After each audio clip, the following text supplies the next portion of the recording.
বাজারে পোস্তর দাম বিশাল, তাই পোস্ত একটু সেফও হবে অথচ খুব ভালোও হবে। তার জন্য আমি বের করেছিলাম একটা সামান্য ট্রিক্স। আমার হাতে ছিল খুব সামান্য একটুখানি পোস্ত, তাই ভাবলাম এইটুকু পোস্ততে তো আর এতটা আলু দিয়ে আলু পোস্ত হবে না, কি করা যায়। কারণ লাস্ট মোমেন্টেই আমি দেখেছিলাম পোস্তটা এই সামান্য ছিল, আর দিনটি ছিল বৃহস্পতিবার, যেখানে আমাদের এখানে সব দোকান বন্ধ থাকে। তো আমি পাবো কী করে? সেই কারণে ভাবলাম যে বাড়িতে তো পাখির জন্য আমি বাদাম ভাজা রেখেই দিই, তো এই বাদাম দিয়ে আর পোস্ত করলে কীরকম হয়। তাই আলুটাকে আমি সাদা তেলে একটু নুন দিয়ে আর পাঁচফোড়ন দিয়ে ভাজতে দিয়ে দিলাম, যাতে আলুটা একটু নরম হয়ে যায় আর একটু হালকা হালকা সেদ্ধ হয়ে গেলে ভালোই হয়।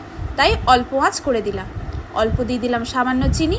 আর যতদূর জানো আমি তো ঘটি, আর ঘটিরা একটু চিনি সবেতেই খায়।